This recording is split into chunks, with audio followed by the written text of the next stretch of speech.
coming at you. I haven't been on here for a while. I apologize for those of you who are subscribed to my channel. It's been a little crazy, and I haven't been posting as regularly as I should be, so I apologize for that. But I'm just here on this beautiful Thursday, and it's a partly sunny Thursday here in the beautiful Pacific Northwest. And free agency is a couple weeks away. I want to talk about that, but you know, so much going on now, obviously in the news. Unless you've had your head in the sand somewhere, obviously everyone's talking about the coronavirus. What's up? I'll let you on there. Stalker, AD, Addison, Kevin, Matthew. Kevin says the school got shut down. Ben from the UK. So, you know, it's just interesting because I'm trying to. I posed this question because I'm still trying to figure out. Hey, Elena, what's up? I'm still trying to decide for myself how worried I should be about this. I'm trying to tell you what to think. I'm really still trying to get a sense from people how to feel about all this because on some level I feel like there's a lot of overreacting going on. Just a lot of panic, a lot of fear. I'm just literally leaving the Costco here by my place. And, you know, it wasn't too crazy. I saw a few carts with, you know, several water bottles stacked up, some paper towels, toilet paper stacked up. There's an empty bin. You know, they're still trying to limit like 5 cases per customer. And I'm trying to think of these, you know, I'm trying to understand that. Addison, no, the shelves aren't empty. There are still products out there. And Logan E, thanks for the super chat. Appreciate it, bro. Um, there's still a lot of food. There's still, you know, there's plenty of things on there on the shelves, so it's not like it's too crazy. But you know, you hear the stories of shelves being, you know, run out of things, and there are definitely more bare shelves than normal for a typical Costco day. But I'm just trying to wrap my head around the whole logic of why buy all this water and toilet paper. All right, I understand people are in fear of quarantine, that maybe they're going to be stuck in their house. They can't go out somewhere because everything's going to be shut down. But at least here in the States, you know, for the most part, the water on the tap is fine to drink. You know, we got the filters and the refrigerator and stuff like that. So I'm thinking, unless you're afraid that the water system of the entire nation is going to shut down because of this virus, the water supply shouldn't be an issue. You know, I understand like if there's an earthquake, a flood, natural disaster that could shut down utilities, that would be one thing. But, you know, even when we had the Snowmageddon last year, which I thought people were crazy, you know, jumping out to the stores and buying all this stuff, that actually made more sense because, to a degree, because if you can't leave your house because you can't access and you can't have it brought to you, well then, yeah, you have to worry about what stuff am I gonna run out of if I can't leave here and nobody can get to me. But as far as I know, Amazon is still going to be delivering stuff, so you know, people can still get to you. But my point is, you still got water coming to your house, and then the toilet paper thing. I guess I'm always worried that if things we're gonna run out of, I think I'd be worried about water, food. Toilet paper was never, I guess, on my number one list. I figure there's always creative ways to get around that, but again, I still think that there's a bit of an overreaction in that regard. Heck, if you go Filipino style, you get a bucket of water next to the toilet, you're good to go. We'll get into that detail right here, But Elena, how do you know people died close to his health? Almost all are up north. I must have missed something here. I didn't see the full question. It is obviously kind of a big deal right now because it's really the lack of knowing how big this is going to become.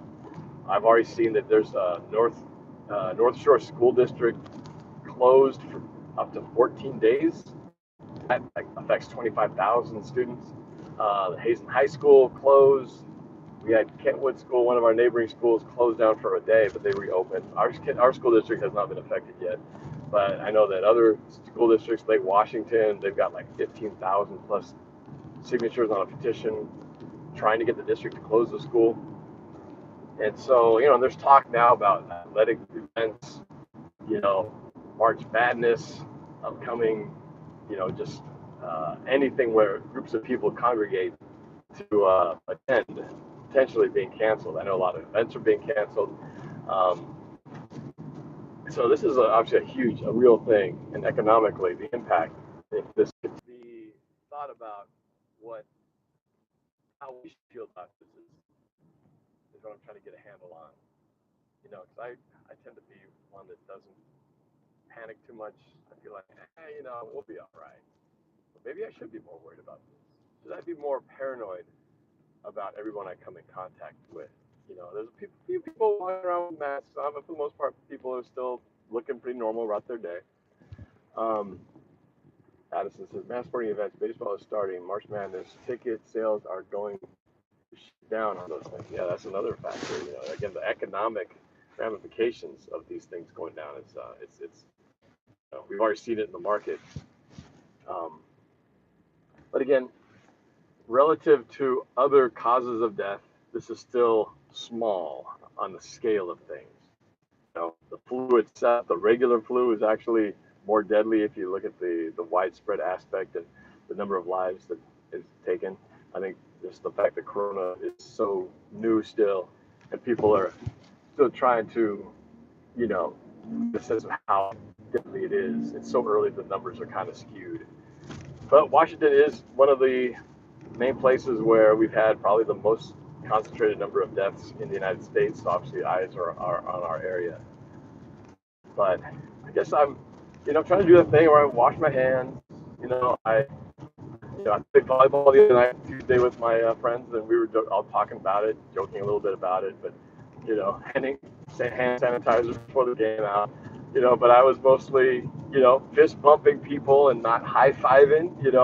Thinking in some way that this is going to help, curb the spread in case there is some. But I'm thinking we're also all touching this sweaty ball that every time we hit it, it's hitting our open hands, it's hitting our arms, our fingers. So even if I try to do the fist bump thing, so many hands are touching that thing. So really, what's the point of, not high-fiving when you've got this thing that's already carrying all these germs back and forth? So in some ways, I feel like a lot of these actions are almost just to make ourselves feel a little bit better. Like, okay, I'm not high-fiving with open hands, less likely to get germs if I just go like this. I'm sure that's going to work. But, some of these things seem like feeble attempts to try to stop something that in and of itself probably won't do much. If I'm really around these people and they really have it, there's probably not much I can do about it. So, and the thing about the masks, they say that, there's no point in wearing, unless you're wearing an N95 mask or higher, that a regular surgical mask won't help you. Won't prevent you from getting it. But if you're sick, you should wear a mask. I'm like, okay, everybody says that, so it must be true. But I was trying to understand the logic there, because if you're wearing the mask, but it's saying the virus can still get through because of the gaps or whatever, it doesn't do you any good. But then if you're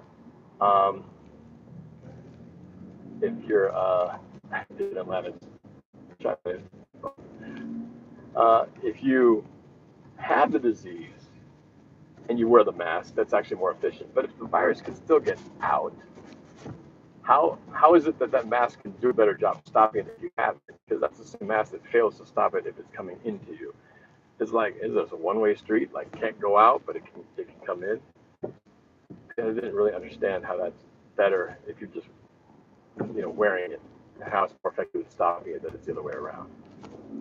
And I get it, if you sneeze, your group will stay in the mask, but isn't some virus going to possibly get transmitted out, even if it doesn't, the mask can't hold it anyway?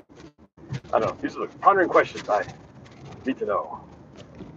But I was concerned a little bit. I was concerned about my dad, because he came from South Korea about 3 weeks ago, and I was in the Philippines, traveled through Japan, and I thought, well, I'm kind of closer to the point of origin where this all started. My dad left the country from one of these South Korea, one of the places that's a hotbed of where the virus initially spread from. But I didn't have any symptoms. My dad didn't have any symptoms. I contacted the doctor. Actually, had my dad contact his just to ask what's the policy as far as, since we came from that area, should we be tested? Are we okay now? Is it 14 days incubation period? Is it 21? And the official word I got from my doctor is that if you have been in one of those and have been in contact with somebody who has had the disease and you're showing signs, then you should come in and get tested. But if you don't have any of those things, or you're outside that time, then there's no need to be tested. So I guess what they're saying is you need to check all 3 boxes and then go in and get tested. So for what that's worth, my dad and I are not gonna bother because we're doing just fine. It seems like we didn't meet any of that criteria, so I assume that means we are safe and we're not at risk of spreading it to anybody else. But what's this? Rivalries. There's a theory that China made the virus because in December they said get ready for a gift. And there's footage, people copying with the virus and putting it on elevator buttons, walls, and handles. I heard this conspiracy theory. I actually heard one where this was actually supposed to be a biological weapon, and they meant to actually launch it out strategically, but then somehow they lost containment and it got spread from the source where they were developing it. Crazy conspiracy talk at this point, you know. You got to question your sources when you read these things, but main thing, all I know is that what we're told is, you know, avoid big public gathering areas unless you need to. You know, wash your hands, soap and water as frequently as you can. Don't touch your face. Avoid touching your face, your mouth, your nose, your eyes. And stay away from people who you know are probably sick. I guess this is a lot more kind of common sense than anything else, but you know, my kids are still going to school. They're still doing their activities. Everybody just saying follow those guidelines. That's all they can do right now. But it's going to be interesting to see. Yeah, that's where the things are at this point.